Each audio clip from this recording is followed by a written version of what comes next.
Selamat pagi pemirsa sekalian. Kembali lagi bersama saya Muhammad Andika Pratama dalam liputan reportase khusus.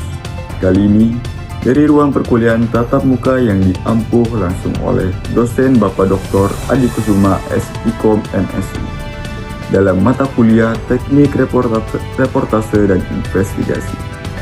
Hari ini dalam pertemuan kedua perkuliahan di semester 5 ini untuk kembali mengulang membahas tentang teknik reportase. Baik pemirsa sekalian, langsung saja kita masuk dalam pembahasannya tersebut.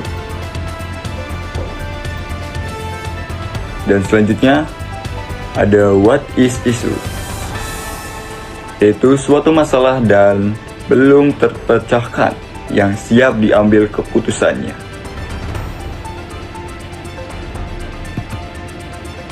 Dan ada pula yaitu what is fact, yaitu suatu hasil pengamatan yang objektif, real atau nyata, dan dapat dilakukan verifikasi oleh siapapun. Selanjutnya yaitu ada how to research and documentation, yaitu ada wawancara, foto, dan juga nulis. Selanjutnya ada macam-macam wawancara. Yang pertama ada wawancara tertutup, yaitu diselenggarai dengan tidak banyak orang, hanya face to face dengan narasumber tersebut. Selanjutnya ada wawancara terbuka, yaitu wawancara yang sering terjadi saat demonstrasi atau dalam acara-acara tersebut. Itu bisa dibilang wawancara terbuka. Yang ketiga ada wawancara konferensi. Dan yang keempat ada wawancara kelompok, yaitu seperti dalam podcast Q&A yang hanya dipilih gitu untuk wawancaranya. Untuk narasumbernya itu seperti di Q&A gitu. Selanjutnya ada wawancara individual, yaitu wawancara dengan satu orang saja.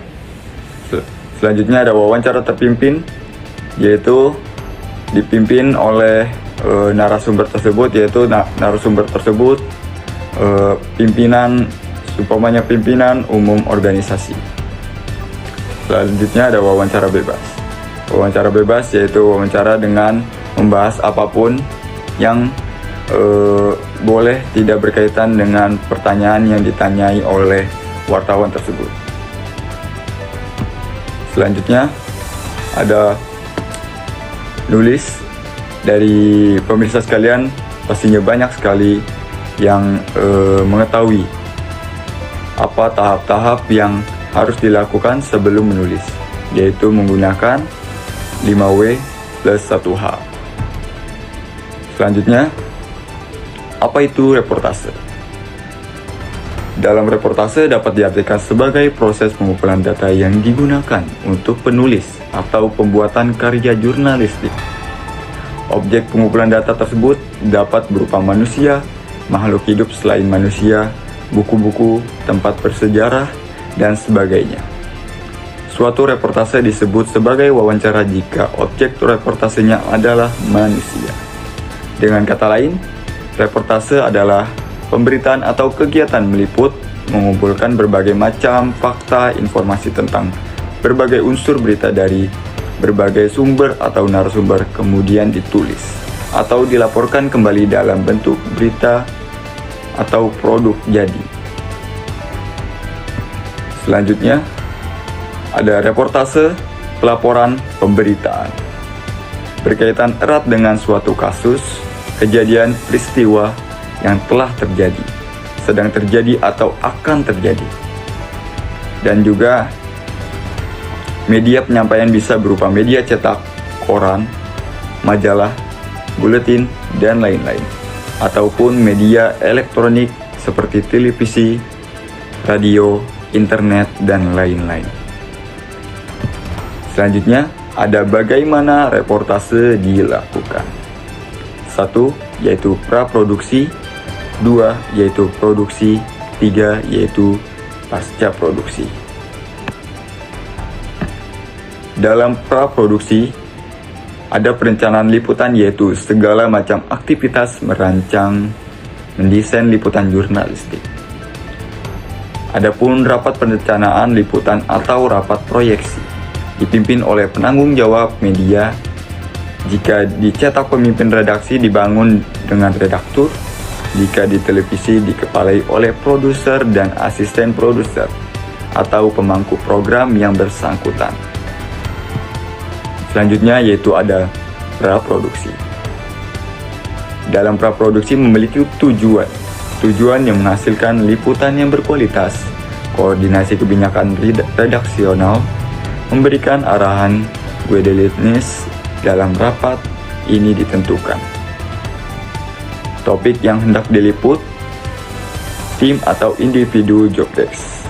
Angle liputan ditentukan, narasumber yang akan diwawancarai. Selanjutnya, adapun praproduksi, riset dan perencanaan TOR penentuan tema liputan. Memulai dengan isu terhangat. Selanjutnya ada juga jangan melupakan isu lampau, asalkan informasi bisa selalu digali dari peristiwa tersebut atau running story. Materi liputan bisa dari apapun, nilai berita dari informasi lebih dipahami oleh jurnalis atau mengimbangi kebutuhan khalayak. Redaktur harian menyiapkan prediksi awal untuk menjabarkan isu-isu menarik yang nantinya dapat dibahas dalam rapat. Selanjutnya itu, apa itu riset? Dalam riset adalah proses mengumpulkan, menganalisis, menerjemahkan informasi atau data secara sistematis. Juga untuk menambah terhadap suatu fenomena tertentu yang akan menjadi bahan atau ide liputan. Manfaat riset: menambah pemahaman terhadap sebuah topik, mempermudah menentukan arah dan sudut pandang di peliputan, menjadi pemandu dalam memulai peliputan. Semakin dalam riset, semakin baik dalam peliputan. Selanjutnya itu ada produksi atau proses liputan. Menembus narsum.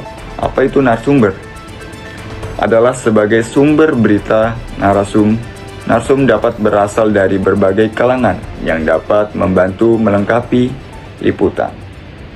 Narsum dapat diartikan pelaku atau orang terdekat yang dapat dimintai keterangan. Selanjutnya ada pasca produksi atau finishing, yaitu impun semua data yang telah terkumpul dari cari sesuai kebutuhan. Selanjutnya ada proses editing, dan selanjutnya ada evaluasi, dan yang terakhir ada distribusi berita. Demikian laporan saya mengenai pertemuan kedua mata kuliah teknik reportase dan investigasi yang telah membahas terkait teknik reportase. Semoga perkuliahan ini dapat menjadi bekal penting bagi mahasiswa untuk lebih kritis dan profesional dalam dunia jurnalistik. Saya Muhammad Andika Pratama melaporkan.